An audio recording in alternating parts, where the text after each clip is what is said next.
नमस्कार। लोकतंत्र का महापर्व मनाया जा रहा है। सभी पार्टियों के प्रत्याशी अपनी जीत सुनिश्चित करने के लिए एड़ी से चोटी का जोर लगा रहे हैं। और मैं आपको बताऊं कि लखीमपुर लोकसभा की अगर बात की जाए तो यहाँ पर राज्य गृह मंत्री अजय टेनी सिंह जी चुनाव लड़ रहे हैं। इसके साथ ही इंडिया गठबंधन से उत्कर्ष वर्मा और बहुजन समाज पार्टी के अंशय कालरा जी हैं।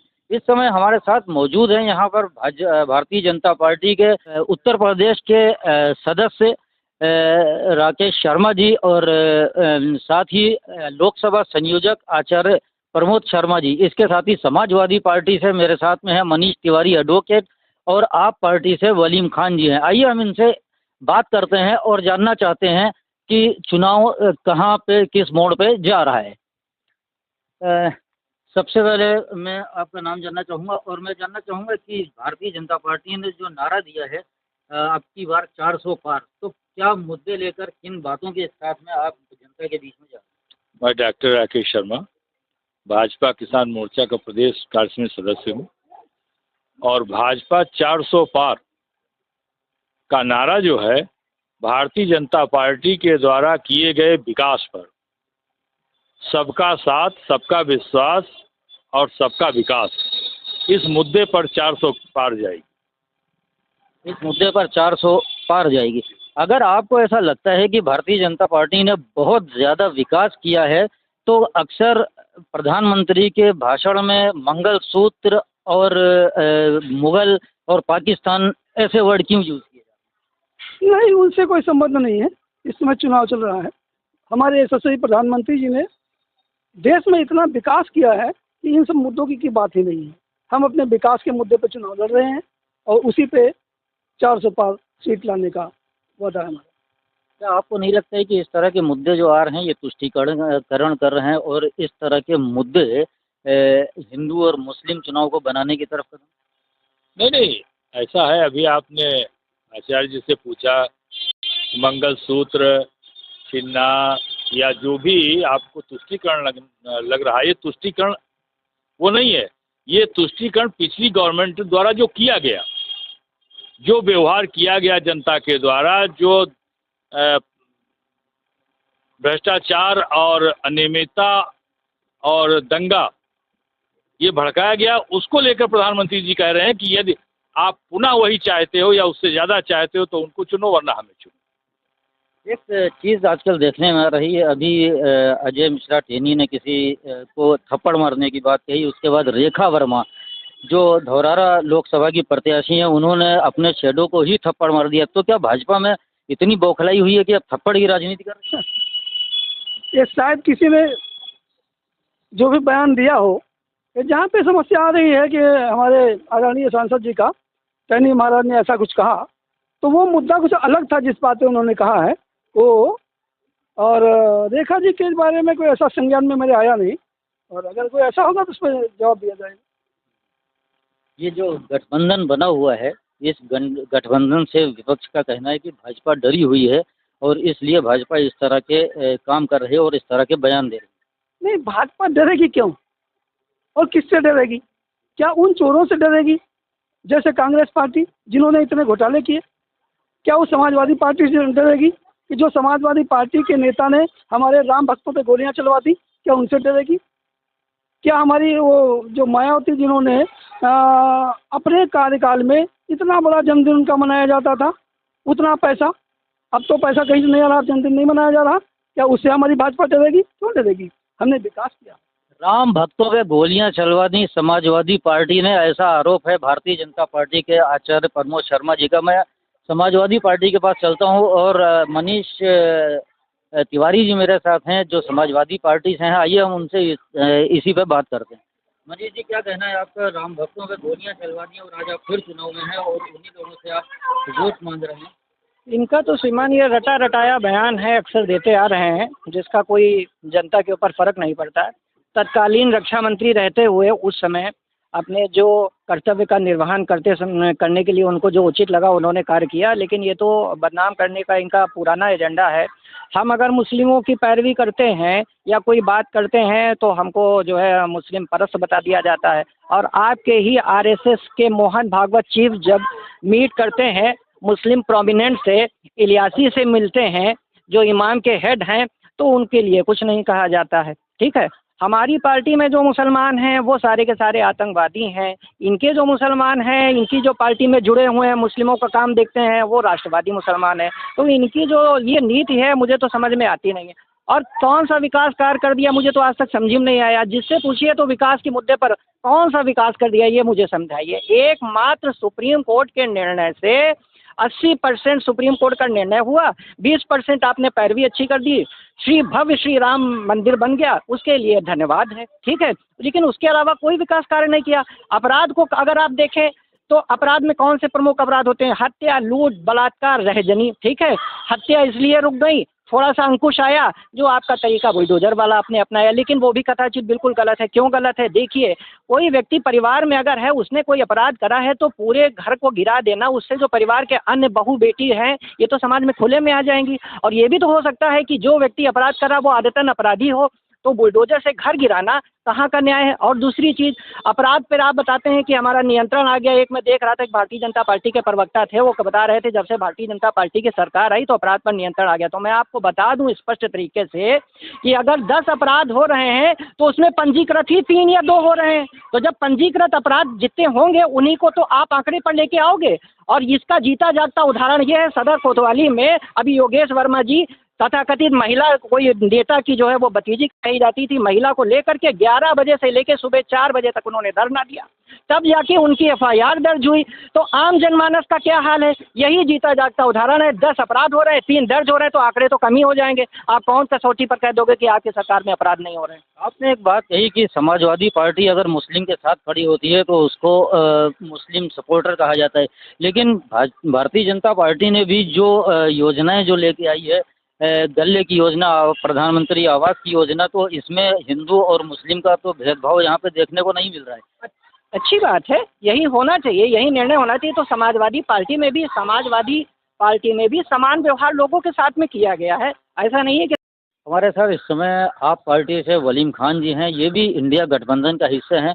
आइए हम इनसे भी बात करते हैं और जानते हैं कि आप पार्टी इस गठबंधन में कितनी हिस्सेदारी है और कहाँ पे खड़ी हुई है, क्योंकि पिछले दिनों आम आदमी के जो मुखिया हैं अरविंद केजरीवाल, उनको जेल में डाला गया है।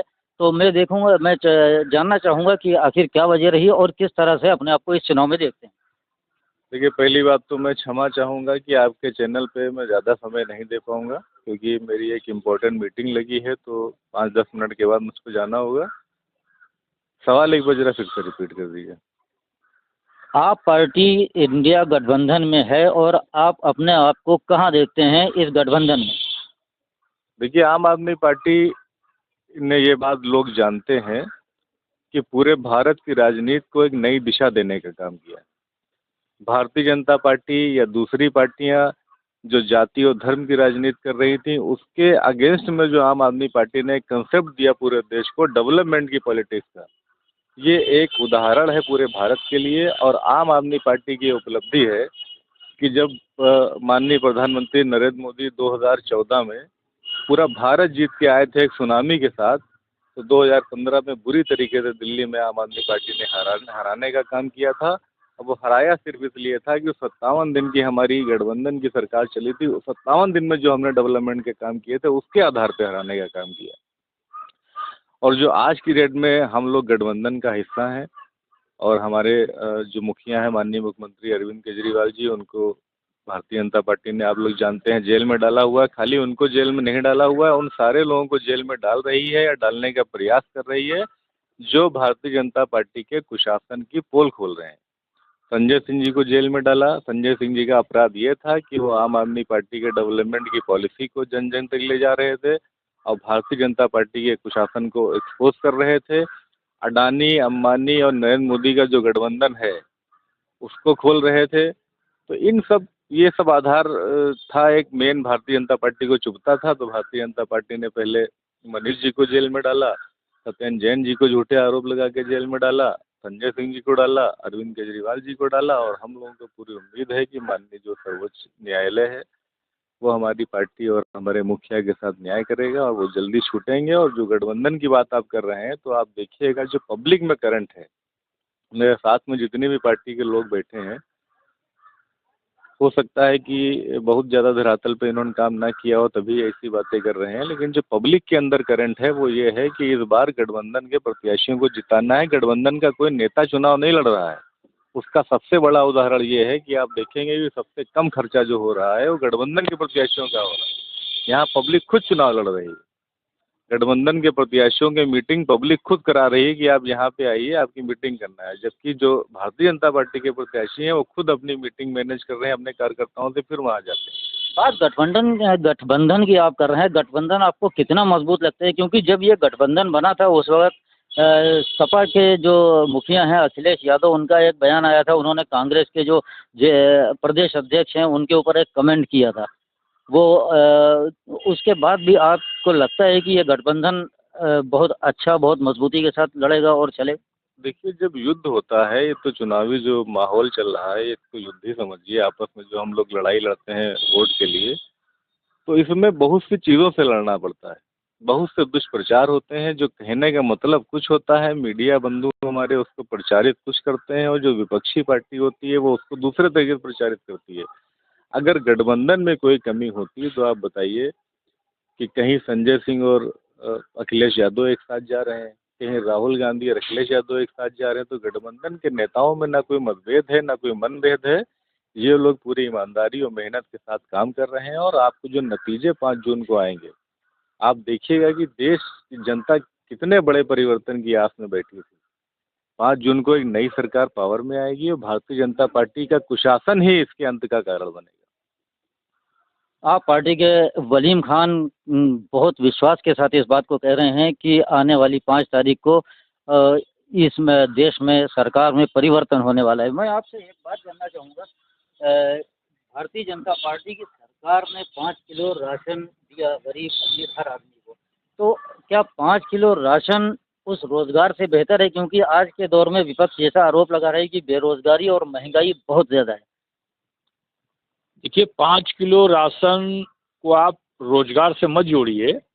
5 किलो राशन तो इसलिए है कि हमारी पार्टी का नहीं, हमारे पूर्वजों का, और हर जो हमारे महापुरुष हुए हैं उनका एक ही उद्देश्य था कि अंतिम पावदान पर खड़ा व्यक्ति भूखा न रहे, कोई भी व्यक्ति भूखे से न मरे। मतलब उसको कम से कम एक टाइम या 2 टाइम खाना तो मिले। तो हमारी गवर्नमेंट ने जो 5 किलो राशन देने का काम किया है वो इसलिए कि कोई व्यक्ति भूखा न रहे, हर व्यक्ति जो है भूख से परेशान ना हो, भूख से न मरे। तो इसलिए चाहे वो काम करता हो न करता हो, किसी जात धर्म का हो, सबके लिए उन्होंने जो है, जो गरीब और तबके के लोग हैं उनको भोजन दे करके और उन्हें जिलाने का काम किया है। ऐसा तो नहीं है कि 5 किलो राशन देने के बाद जो आम जनता है, जो 2, 3, 4, 5 फैमिलीज के परिवार के लोग हैं, उन्होंने काम करना छोड़ दिया है, रोजगार की तलाश छोड़ दी है? इस तरह से आप ये कह सकते हैं कि रोजगार हिंदुस्तान में पूरा हो गया है? नहीं नहीं, ऐसा नहीं है। रोजगार भी दिया जा रहा है और उसका रोजगार से कोई संबंध नहीं है। वो तो इसलिए है कि व्यक्ति भूखे न मरे, व्यक्ति भूखा न रहे, और रोजगार भाजपा सरकार दे रही है। अब ये बात अलग की है कि विपक्ष का कहना है कि सब रोजगार हो जाए। रोजगार या कोई काम धीरे धीरे होता है। हर व्यक्ति को रोजगार देने के लिए समय चाहिए, और उसी लिए भाजपा जो है रोजगार भी देगी। सबका विकास, सबका विश्वास और सबका साथ पर लड़ रही है और रोजगार भी दे रही है। आप ही देख लीजिए, अभी जैसे धर्म की बात कर रहे हैं, आप ये देख लीजिए कि सबसे अधिक यदि कॉलोनी मिली है तो हमारे मुस्लिम भाइयों को मिली है, सबसे ज़्यादा अनाज मिल रहा है तो उनको मिल रहा है। हमारी पार्टी जो है वो गरीब और तबके, अंतिम पावदान पर खड़े व्यक्ति को रोजगार, राशन और कॉलोनी देने का काम कर रही है, और उसी पर लड़ाई लड़ रही है। कोई जात धर्म और उसका कोई मतलब नहीं है। विपक्ष लगातार ये आरोप लगा रहा है कि बेरोजगारी, महंगाई और शिक्षा के मामले में ये सरकार फेल रही है। इस बारे में आप क्या कहें?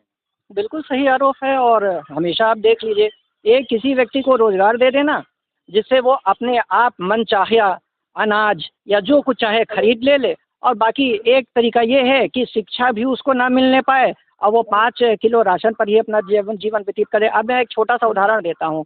मनुष्य एक सामाजिक प्राणी है, अरस्तु ने कहा। अब प्रति व्यक्ति के हिसाब से एक व्यक्ति के पाले में जितना भी अनाज आ रहा है, ये सोचिए क्या परिवार में उतने ही लोग होते हैं कि उनके भी नाते रिश्तेदारी होंगी, चाचा मामी बुआ फूफा जब वहाँ पर आ जाते होंगे तो अनाज कितनी जल्दी खत्म हो जाता होगा। और जब अनाज खत्म हो जाता होगा तब वही गरीब जब अरहर की दाल लेने बाजार में जाता होगा तब उसको आटे दाल का भाव मालूम होता होगा। तो इस प्रकार का 5,000 से उसका जीवन तो नहीं कट जाएगा। हमारी समाजवादी पार्टी ने मूलभूत आवश्यकता के लिए काम किया है। मूलभूत आवश्यकता में क्या आता है? शिक्षा के लिए उसने अपने सरकार में बेहतर कार्य किया। और चिकित्सा के लिए आप सभी जानते हैं कि माननीय मुलायम सिंह यादव जी और अखिलेश यादव जी ने शिक्षा को लेकर कौन कौन से आमूल-चूल परिवर्तन कर रखे हैं। सबसे कम रुपए में जो पर्चा था वो हमारी सरकार में था। दूसरी चीज़, आप मेरी बात पर ना जाइए, बतौर समाजवादी पार्टी में जो प्रतिनिधित्व करो, मेरी बात पर ना जाइए। आप देख लीजिए कि जब से सरकार बनी है, समाजवादी पार्टी सरकार एकमात्र ऐसी सरकार है जिसमें किसान ने राहत की सांस ली, उसके गन्ने का मूल्य जो है बढ़ा हुआ और उसको पेमेंट मिलता रहा। दूसरी चीज़, अभी एक विपक्ष के द्वारा एक प्रश्न उठा दिया गया कि केवल गोली चलवाने वाला ही विषय रटाया बयान देते हैं आप। आपको मैं बता दूं कि जो सैनिकों का पार्थिव शव जो घर में आता है आज की डेट में, जब वो हमारी सीमा में रक्षा करते हुए शहीद हो जाते हैं, तो वहां से जो उनके घर गांव तक जो शव आता है उसकी व्यवस्था हमारे माननीय श्रद्धेय मुलायम सिंह यादव जी ने करी थी। इस बात पे हमने आज तक कभी वोट नहीं माना, ना कभी कराया, किसी भी प्रकार का प्रचार कराया। यही भारतीय जनता पार्टी ने कराया होता तो अनादिकाल तक इसका नाम लेते हुए न जाने कितना प्रचार करती। हम धरातल पर काम करने वाले लोग हैं, मूल आवश्यकताओं पर हम संघर्ष करते हैं और मूल आवश्यकताओं को देखते हुए आप ज़्यादा बड़ी दूर न जाइए। इनकी सरकार है, राम राज्य की बातें करते हैं। भारतीय जनता पार्टी के 3-4 लोगों को व्यक्तिगत मैं जानता हूं जो हृदय गति रुकने के कारण, कार्डियोलॉजिस्ट न होने के कारण उन्होंने अपने प्राण गंवा दिए। आज तक एक डॉक्टर नहीं ला पाए। बस विकास की बातें आप करते हैं। लखीमपुर जिले में कार्डियोलॉजिस्ट नहीं है और ये मांग समय समय पर उठती रही है। कार्डियोलॉजिस्ट की बात देखिए, कह देना एक अलग बात है। कार्डियोलॉजिस्ट जैसे एक था और वो 10 जनपद में तो नहीं जा सकता।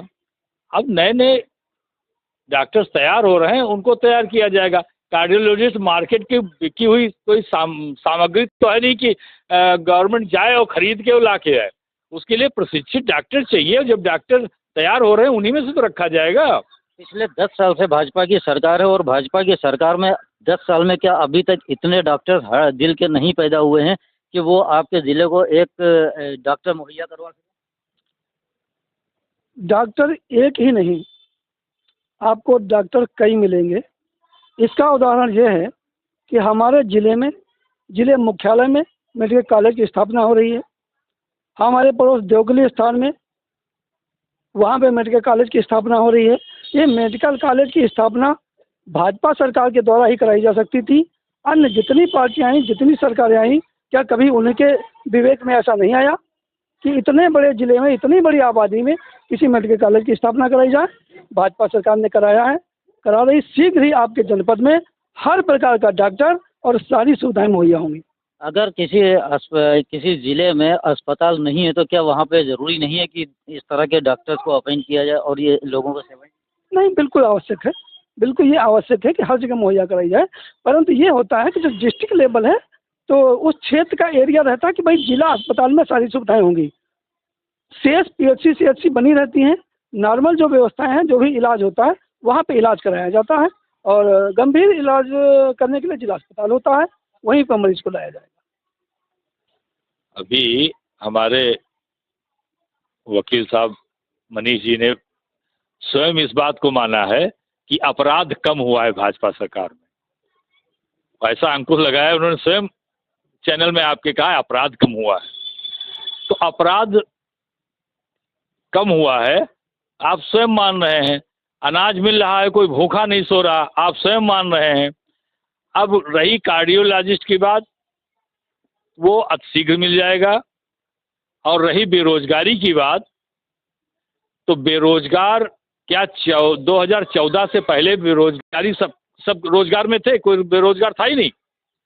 बेरोजगारी केवल जो है नए लड़कों के लिए तो खैर रोजगार व्यवस्था हो रही है, और अधिक बेरोजगार वही हुए हैं जो सपा सरकार में काम करते थे और अब वो बेरोजगार हो गए। काम करते का मतलब लूट घसूट भ्रष्टाचार जो कर रहे थे, वो भाजपा सरकार में वो काम रुक गया है, तो वो सब बेरोजगार हैं। अब वो चिल्ला रहे हैं कि मुझे रोजगार चाहिए, रोजगार चाहिए। सपा सरकार में जो लोग लूट खसोट करते थे, जो सरकार में चोरी डकैती करते थे, वो लोग बेरोजगार हैं, ऐसा भाजपा के लोगों का कहना है। क्या समाजवादी पार्टी है? ज़रूर इस पर मैं भी कहना चाहूँगा। देखिए, सबसे पहली बात तो भाई साहब ने जो कह दिया है कि मैं ये स्वीकार करता हूँ कि अपराध कम हुए, तो बिल्कुल मैं इनकी बात का खंडन करता हूँ। आप शायद मेरी बात समझ नहीं पाए। मैंने सीधे सीधे कहा था कि 10 अपराध हो रहे हैं, तो उसमें पंजीकृत ही 2 या 3 हो रहे हैं, जिसका मैंने सदर कोतवाली का तत्कालीन योगेश वर्मा जी का 11 से 4 का जो अनशन उन्होंने करा, उसके बाद उनकी FIR दर्ज हुई, उस नाते मैंने प्रमाणित भी कर दिया। जब अपराध दर्ज ही कम किए जाएंगे, अपराध होते 10 हैं, उसमें दर्ज 3 हो रहे हैं, तो अपराध तो कम हो जाएगा, मैं ये कह रहा था। उन्होंने शायद गलत ले लिया। अगर दूसरी चीज़ ये विकास की कौन सी बात करते हैं, मुझको समझ में नहीं बात आता है। एक समय की बात है, मैं आपको बता रहा हूँ, अभी शायद 1 या 1.5 साल के अंदर की बात है। एक भारतीय सेना का जहाज उतरना था, तो भारतीय सेना का जहाज उतरना था, तो बात ये आई कि उत्तर प्रदेश में कहाँ उतारा जाए। तो बात भारतीय जनता पार्टी में ये हुई कि जो अखिलेश यादव जी ने जो हाईवे बनाया है मजबूत, वहीं पर उतारा जाए। तो ये हमारे विकास की बानगी है कि उनको स्वयं पता है कि ये यहाँ पर जो विकास हुआ है ये मजबूत है। एक्सप्रेस वे यहाँ पर जहाज उतारना पड़ता है, ये भारतीय जनता पार्टी खुद स्वीकार करती है। और दूसरी रही बात, आप ये जो बात कर रहे हैं गुंडागर्दी और बेरोजगारी वाली, ऐसा कुछ नहीं है। हम बेरोजगारों को अगर रोजगार नहीं दे पाते थे, तो हमने बेरोजगारी भत्ते का काम देने का किया था। आपने कुछ किया? आपने कुछ नहीं किया। आपने तो उल्टा रोजगार निकाला। और बिहार से जो लखीमपुर जनपद में परीक्षार्थी देने आ रहा है, आपके पेपर लीक हो जाते हैं। आप पेपर का शुल्क ना लें ना सही, लेकिन उनका आने जाने का, एक व्यक्ति का एक पत्नी देने आती तो उसके साथ में उसका छोटा बच्चा आता है, उसका पति आता है, उनके रहने से लेकर रुकने तक में क्या क्या अवस्थाएं झेलता है वो व्यक्ति, वो बेरोजगार ही जानता है। पेपर लीक का मुद्दा एक बहुत बड़ा मुद्दा पिछली सरकार में, ये भाजपा सरकार में रहा है। इस बारे में क्योंकि आचार्य जी हैं, स्कूल चलाते हैं, तो इनसे मैं ज़रूर जानना चाहूँगा कि आचार्य जी, पेपर लीक एक बार नहीं कई बार, और ये इस सरकार आने के बाद विपक्ष का आरोप है कि हर बार इस तरह से हुआ है, उसके बारे में मैं ज़रूर आपसे जानना चाहूँगा। देखिए, बहुत बड़ी ये बात होती है कि जो पेपर लीक का मुद्दा उठाया गया, क्या पिछली सरकारें जो भी रही उन पेपर लीक नहीं हुआ? इस सरकार में बात यह है कि पेपर लीक जब होता है और 24 घंटे के अंदर आरोपी पकड़ा जाता है। सरकार घोषणा करती है कि हमारे बच्चों ने जो किराया खर्च किया है या जो पेपर भरते समय जो भी शुल्क दिया है वो उनका माफ़ किया जाएगा, उनका किराया दोबारा नहीं लिया जाएगा। हाँ, पेपर दोबारा कराया जाएगा ताकि उन बच्चों का फ्यूचर अच्छा बन सके। पिछली सरकारों में भी पेपर लीक होता था, जिनका रिकॉर्ड ये था कि आज तक कोई भी उनका मुलजिम ऐसा पकड़ा नहीं गया जिसने पेपर लीक कराया हो। हमारे कई मुलजिम जेल में हैं और जो 1-2 बचे हैं शीघ्र उनको भी तलाश किया जा रहा है। तो पेपर लीक हो सकता है, लेकिन मुलजिम पकड़ा जाना चाहिए। आपसे एक सवाल मैं करूंगा, लखीमपुर विधानसभा हो या लखीमपुर लोकसभा हो, क्या समाजवादी पार्टी के पास एक कैंडिडेट उत्कर्ष वर्मा ही है, दूसरा कोई कैंडिडेट नहीं है जो हर बार उनको ही चुनाव लड़वाए? देखिए, ऐसा होता है कि ये तो पार्टी के ऊपर के नेताओं और माननीय अखिलेश यादव जी का निर्णय था, और यहाँ पर जनता से आवाज़ गई, कार्यकर्ताओं की आवाज़ गई कि इस समय जो है लोकसभा क्षेत्र में उत्कर्ष वर्मा जी जैसा कैंडिडेट बढ़िया नहीं है। और ये आवाज़ उन्होंने, अखिलेश यादव जी जो हमारे जो है राष्ट्रीय नेता है, उन्होंने हमारी कार्यकर्ताओं की और आवाज़ को देखा और सुना, और उसके मुनाफिक उत्कर्ष वर्मा जी को उतार दिया चुनाव में। क्या कहना चाहेंगे आप लखीमपुर लोकसभा की? लखीमपुर लोकसभा की जनता, इससे पहले हमारे जो आपके पदाधिकारी थे वो भी ये बता रहे थे कि उत्कर्ष वर्मा जी का चुनाव बहुत ज़बरदस्त और बहुत ऊंचा चल रहा है, बहुत बढ़िया अव्वल दर्जे का चुनाव चल रहा है। जनता चुनाव लड़ रही है और परिणाम आपको 4 जून को मिल ही जाएंगे। और ये बौखलाहट विपक्ष में बहुत तगड़ी है, जिसके कारण आप देख ही रहे हैं इधर उधर की घटनाएं आ रही हैं। मैं उन पर कमेंट बोलना नहीं। कितना चुनाव प्रतिशत आप देखते हैं? चुनाव प्रतिशत हमारा 60% है। जनता जब चुनाव लड़ रही तो हमारा 60% है, कोई 60%। 60% समाजवादी गठबंधन चुनाव जीत रहा है। देखिए, ये 100% सुन करके ही हंसी आ जाती है, क्योंकि ये जो हमारी यहाँ 28 मेरी उम्र 52 साल है और अभी तक 100% तो कहीं चुनाव हुआ नहीं, वोटर उतना निकलता नहीं। लेकिन हाँ, फिर भी जो भी चुनाव हो रहा है, उम्मीद यही पाई जाती है कि इस बार चुनाव अधिक से अधिक मतों से हमारे सांसद जी विजयी होंगे। ये हम लोगों का प्रयास भी है और उम्मीद। एक आखिरी संदेश, आखिरी बयान। आखिरी बयान में यही है, जैसे मेरे भाई कह रहे थे कि उत्कर्ष वर्मा का जो है उत्कर्ष वर्मा जो है जनता की पुकार है, जनता पुकार नहीं है। भाजपा के खिलाफ लड़ने के लिए विपक्ष को प्रत्याशी ही नहीं मिल रहे हैं। ढूंढ ढूंढ के जबरदस्ती जो है लड़ाया जा रहा है। वो जानते हैं हम हार जाएंगे, लेकिन पार्टी का निर्देश मानने का उनकी मजबूरी है और भाजपा बहुमत से नहीं, प्रचंड बहुमत से गवर्नमेंट बनाएगी, नरेंद्र मोदी प्रधानमंत्री बनेंगे। लेकिन क्या वजह है कि लाखों रुपए खर्च करने के बाद भी जब भी चुनाव हो रहे हैं तो उसका मतदान प्रतिशत कम होता जा रहा है?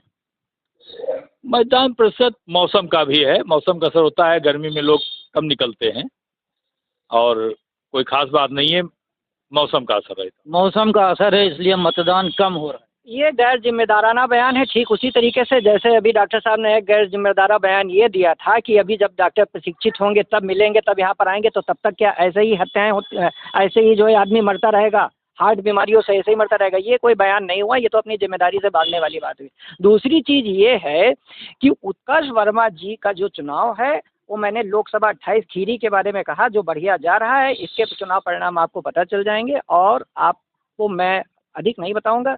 बस यही बात एक बार फिर रिपीट करना चाहता हूं कि हमारा चुनाव स्वयं जनता लड़ रही है, स्वयं वो बता रही कि कहाँ पर मीटिंग करिए, आप कहाँ पर आइए, और भारतीय जनता पार्टी के लोग स्वयं अपने आप अपने संगठन के बल पर मीटिंग करें। इस बीच बहुजन समाज पार्टी के भी एक नेता अंशय कालरा हैं, क्या उनका कुछ असर पड़ेगा? देखिए, पूरी संपूर्ण बहुजन समाजवादी पार्टी बहन जी के बारे में मैं इतना बयान देना चाहूँगा, उत्तर प्रदेश समेत जितने उन्होंने अपने कैंडिडेट और प्रत्याशी उतारे हैं, केवल अपने आप को जीवित करने के लिए उन्होंने उतारे हैं कि उनकी पार्टी जो है एक सांस अंतिम लेने जा रही थी, उसको जीवंत करने का काम इन्होंने किया है, चाहे वो धौरारा में हो, चाहे यहाँ पर लखीमपुर खीरी में हो। बाकी उनका इससे पहले कोई मतलब नहीं है, वो दूसरी तरफ से आश्रित हो गई बी टीम इनकी। कई बार लोगों ने ये इल्ज़ाम लगाया, अभी मनीष तिवारी जी ने भी कहा कि बहुजन समाज पार्टी भाजपा की बी टीम है, कहाँ तक सत्यता है? देखिए, अब इनका तो काम ही है आरोप लगाना। खुद की सरकार ने तो कुछ किया नहीं। जब सरकार कुछ आपकी कर नहीं रही है तो आप आरोप ही लगा सकते हैं। और रही बात मायावती जी की, वो उनका हमारा विवेक है, उनकी पार्टी है, अगर वो चुनाव लड़ा रही है, स्वागत है, लड़ाना चाहिए। तो जैसा आपने देखा कि हमेशा की तरह पक्ष और विपक्ष के आरोप प्रत्यारोप लगते जा रहे हैं और हर पार्टी के लोग अपने अपने प्रत्याशी की जीत को मानकर चल रहे हैं और उनका कहना है कि हमने, क्योंकि भाजपा सरकार है, भाजपा ने बहुत विकास कार्य किए हैं। इसी तरह समाजवादी पार्टी या आप पार्टी जो है गठबंधन में है, उनका कहना है कि हमने बहुत से ऐसे काम किए हैं, जैसे उन्होंने एक उदाहरण दिया एक्सप्रेस वे का और हवाई पट्टी का, कि उस हवाई पट्टी को हमने बनाया और तभी जाके यहाँ पर एक जो सेना का जो फ्लाइट था वो उतर चुका। तो ये तो हमेशा चलता रहता है कि पक्ष और विपक्ष के आरोप प्रत्यारोप चलते रहते हैं। स्वतंत्र प्रभात के स्वतंत्र विचार के लिए अब्दुल कवी।